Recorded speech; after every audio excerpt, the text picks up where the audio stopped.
నమస్తే, welcome to మనం TV. ఈరోజు మనతో పాటు సుప్రసిద్ధ జ్యోతిష్య, వాస్తు, సంఖ్యాశాస్త్ర నిపుణులు, అదేవిధంగా ఆగమ ఖగోళ గణిత శాస్త్రానికి సంబంధించిన పండితులు బ్రహ్మశ్రీ డాక్టర్ నాయకంటి మల్లికార్జున శర్మ గారు ఉన్నారు. గురుగారితో మాట్లాడి మిగతా విషయాలు తెలుసుకుందాం. నమస్కారం గురు. నమస్కారం. గురుగారు, శ్రీ పరాభవ నామ సంవత్సరంలో తులారాశి వారికి ఆదాయ వ్యయాలు, అదేవిధంగా రాజపూజ్యం, అవమానం ఎలా ఉండబోతుంది గురుజీ? తప్పకుండా అమ్మ. ఓం శ్రీ గురుభ్యో నమ. ఓం శ్రీ మాత్రే నమ. శ్రీ పరాభవ నామ సంవత్సరం. శ్రీ పరాభవ నామ సంవత్సరం అంటే అనేక పరిణామాలతో కూడిన నామ సంవత్సరం. అనేక మార్పులు, అనుమానాలు, అవమానాలు.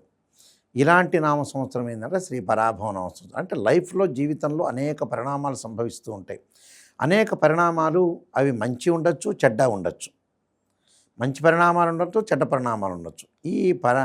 ఈ అనేక పరిణామాలు తెలిపే నామ సంవత్సరం శ్రీ పరాభవ నామ సంవత్సరం అంటారు. పరాభవ నామ సంవత్సరం తులారాశి వాళ్ళకి ఈ విధంగా ఉండబోతుంది. అంటే చిత్తా నక్షత్రం 3, 4 పాదాల్లో జన్మించిన వాళ్ళు, స్వాతి నక్షత్రం 1, 2, 3, 4 పాదాల్లో జన్మించిన వాళ్ళు, అలానే విశాఖ నక్షత్రం 1, 2, 3 పాదాల్లో జన్మించిన వాళ్ళందరూ కూడా తులారాశి జాతకులు అవుతారు. తులారాశి వాళ్ళకి మనం చూసుకునేటట్టు రా, రీ, రూ, రే, రోత అనే అక్షరాలు, తీ, తూ, తే అనే అక్షరాలు వాళ్ళందరూ కూడా తులారాశి జాతకులు అవుతారు. తులారాశి వాళ్ళకి సహజంగా ఎలా ఉంటుందంటే 5 ఆదాయం, 14 ఖర్చు. అంటే 5 ఆదాయం వస్తుంది, 14 ఖర్చు ఉంటుంది. 6 రాజ్యపూజ్యం, 3 అవమానం. అంటే ఆదాయ వ్యయాల్లో వ్యత్యాసం అనేది ఉంది, 5, 14. అయితే తులారాశి వాళ్ళకి భయభ్రాంతులు చెందాల్సిన పనేమీ లేదు. ఏదో జరిగిపోతుందని కొన్ని గ్రహాల యొక్క కలయిక వల్ల కొన్ని మార్పులు జరుగుతూ ఉంటాయి. సహజంగా జూన్ 2వ తారీఖున గురువు మిథున రాశిలో ఉంటాడు. 2వ తారీఖు నుంచి కర్కాటక రాశిలోకి వెళ్ళిపోతాడు అక్టోబర్ 31 వరకు కూడా. 31 నుంచి మళ్ళీ సింహరాశిలోకి వెళ్ళటం, అతిచారంతో వెళ్తాడు. డిసెంబర్ 18 వరకు. డిసెంబర్ 18 నుంచి గురువు వక్రస్థితిలో అదే సింహరాశిలో ఉంటాడు. మరి తులారాశి వాళ్ళకి ఎలా ఉండబోతుంది? తృతీయాధిపతి, షష్టమాధిపతి అయిన గురువు వీళ్ళకి సహజంగా మిథున రాశిలో సంచారం చేస్తాడు. అంటే భాగ్యస్థానంలో ఉంటాడు జూన్ 2 వరకు కూడా. భాగ్యస్థానంలో ఉండటం మంచిదే, ఎలాంటి ప్రాబ్లం అనేది లేదు. భాగ్యస్థానంలో ఉండటం మంచిది. అంటే జూన్ 2 వరకు బాగుంటాడు. 2 నుంచి అక్టోబర్ 31 వరకు బాగుంటాడు. మళ్ళీ అక్టోబర్ 31 నుండి డిసెంబర్ 18 వరకు అనుకూలంగా ఉంటాడు. అంటే ఎక్కువ రోజుల పాటు గురుబలం అనేది బాగుంది. అంటే గురువు యశస్సుని ఇస్తాడు, కీర్తి ప్రతిష్టలు ఇస్తాడు, ధనాదాయం బాగా ఇస్తాడు, ఫైనాన్షియల్ పరంగా డెవలప్మెంటు, ఆర్థిక స్థితిగతులను మెరుగుపరుస్తారు. అంటే ఉద్యోగం లేని వాడికి కూడా పిలిచి ఉద్యోగాన్ని ఇచ్చే అవకాశాలు ఎక్కువ ఉంటాయి. ఉద్యోగంలో ప్రమోషన్ వస్తాయి. ఆర్థిక పరంగా ఉండే లావాదేవీల విషయంలో అనుకూలంగా ఉంటుంది. వివాహ శుభ కార్యక్రమాల్లో పాల్గొనటం, అలా శుక్రుడి యొక్క బలం వల్ల ఈ సంవత్సరం సుసంపన్నమైన కుటుంబం నుంచి అమ్మాయి కానీ అబ్బాయి కానీ వచ్చే అవకాశాలు బాగుండటం, అధిక లాభాల బాటలో ఉండే అవకాశాలు ఎక్కువ ఉంటాయి. నిరుద్యోగులకు కూడా ఉద్యోగ అవకాశాలు, విద్యార్థులకు కూడా మంచి కాలం. విద్యార్థులకు ఎప్పుడంటే ఇప్పుడు అకాడమిక్ ఇయర్ చాలా బాగుంటుంది, నెక్స్ట్ అకాడమిక్ ఇయర్ అని మధ్య రకంగా ఉంటుంది. అంటే ఈ సంవత్సరం అంతా టోటల్గా విద్యార్థులకు అనుకూలమైన కాలం. అంటే పోటీ పరీక్షల్లో రాస్తున్న వాళ్ళు కానీ, ఎంసెట్ కానీ, నీట్ కానీ, తర్వాత ఎంబీబీఎస్ కానీ, బీటెక్ చేసేవాళ్ళు కానీ, గ్రూప్స్ రాస్తున్న వాళ్ళు కానీ, ఎంబీబీఎస్ చదువుతున్న వాళ్ళు కానీ, ఎంఎస్ చేస్తున్న వాళ్ళకి కానీ, పోస్ట్ గ్రాడ్యుయేషన్ చేస్తున్న వాళ్ళకి కానీ, టీచర్స్ కానీ, లెక్చరర్స్ కానీ, ప్రొఫెసర్స్ కానీ, డీన్స్ కానీ, ప్రిన్సిపాల్స్ కానీ, వీళ్ళందరికీ కూడా అనుకూలమైన ఫలితాలు జరిగే అవకాశాలు ఎక్కువ ఉంటాయి. అంటే ప్రతి విషయంలో కూడా అనుకూలంగా ఉండే అవకాశాలు ఎక్కువ ఉంటాయి. అంటే లైఫ్ను లీడ్ చేసే అవకాశాలు ఎక్కువ ఉంటాయి. అంటే లైఫ్ను ఎన్హాన్స్ చేసుకునే అవకాశం ఎక్కువ ఉంటుంది. డెవలప్మెంట్ అంటే సరైన ప్రణాళిక, సరైన విధానంతో ముందుకెళ్ళే అవకాశాలు ఎక్కువ ఉంటాయి ఈ రాశి వాళ్ళు. అలానే శని యొక్క బలాన్ని చూస్తే శని షష్టమ స్థానంలో ఉంటాడు. షష్టమంలో ఉన్నంత వరకు ఏమీ ప్రాబ్లం లేదు. ఎప్పటి వరకు ఉంటారు?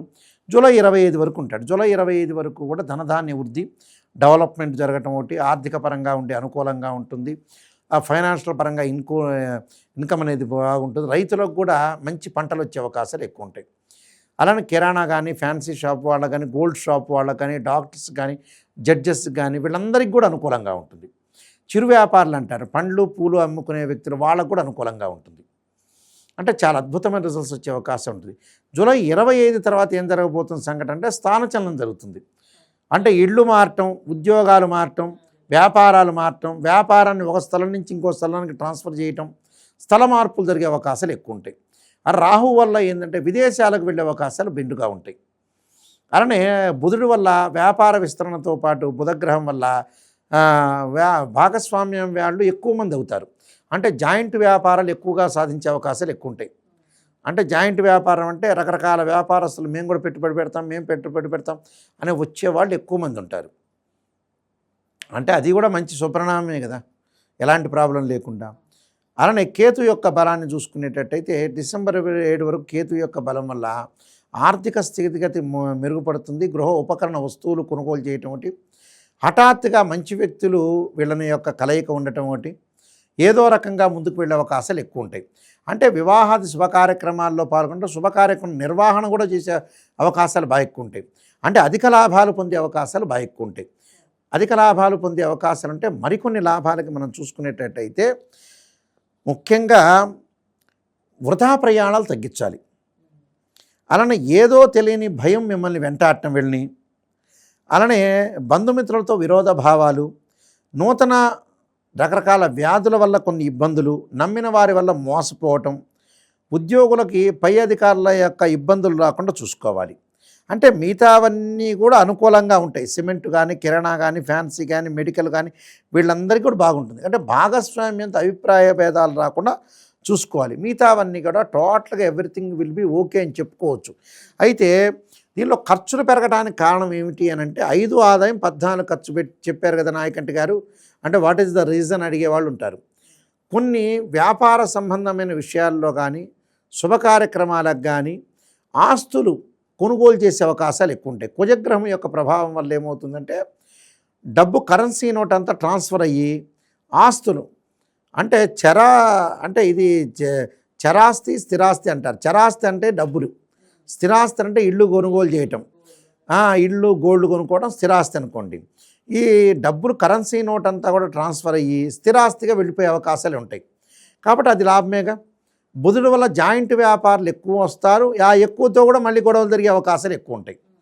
అలాంటి ఎక్కువ గొడవలు జరగకుండా, అంటే డిస్ప్యూట్స్ ఏది రాకుండా, డిఫరెన్స్ ఆఫ్ ఒపీనియన్స్ రాకుండా కొంత కేర్గా ఉండటం చాలా ఇంపార్టెంట్ ఇక్కడ. అంటే మనం ఎలా అంటే ఏదైతే వ్యాపారస్తులలో కొంత కంపెల్ అంటే గొడవలు జరిగే ఒత్తిడి ఎక్కువ జరిగే అవకాశాలు ఎక్కువ ఉంటాయి. ఆ ఒత్తిడి రాకుండా చూసుకోండి, మీకు టోటల్గా అనుకూలంగా ఉండే అవకాశాలు ఎక్కువ ఉంటాయి. కాబట్టి బంధుమిత్రులతోటి కూడా సఖ్యతగా ఉండే అవకాశాలు ఉంటాయి. వీళ్ళతో పాటు కొంతమంది నలుగురు సపోర్ట్ చేసే అవకాశాలు ఎక్కువ ఉంటాయి. శ్రీ పరాభవ సంవత్సరంలో కొంత భయం కలుగుతుంటుంది. ఆ భయం కూడా కలగకుండా కొన్ని పరిహారాలు చేసుకొని ముందుకెళ్తే వాళ్ళ మంచి జరిగే అవకాశాలు ఎక్కువ ఉంటాయి. తులారాశి వారు మరి ఏం పరిహారాలు చేసుకోవాలి గురుగారు? ఖచ్చితంగా నువ్వులు దానం చేయటం, నువ్వులు నల్ల వస్త్రాన్ని దానం చేయటం ఒకటి, ఓం నమః శివాయ పంచాక్షర చేసుకోవటం ఒకటి, భయాన్ని తొలగటానికి అంటే మంగళవారం రోజున ఆంజనేయ స్వామి తమలపాకులతోటి పూజ చేయటం ఒకటి, అలానే ఆంజనేయాయుధే వాయుపుత్రాయుధీమే తన్నో హనుమత్ ప్రచోదయాత్ అనే మంత్రాన్ని చక్కగా చదువుకుంటే వీళ్ళకి మంచి జరుగుతుంది. అంటే భయాందోళన జరగకుండా చూసుకోవాలి. అలానే దత్తాత్రేయ స్వామి యొక్క కవచము, దత్త పాలనం కూడా చేసుకోవటం వల్ల వీళ్ళకి మంచి జరిగే అవకాశాలు ఖచ్చితంగా ఉంటాయమ్మా. తులారాశి వాళ్ళందరికీ కూడా శ్రీ పరాభవ సంవత్సరంలో శ్రీ పరమేశ్వరుడి యొక్క అనుకూలత ఉండాలని ఆశిస్తూ సర్వే జనా సుఖినో భవంతు.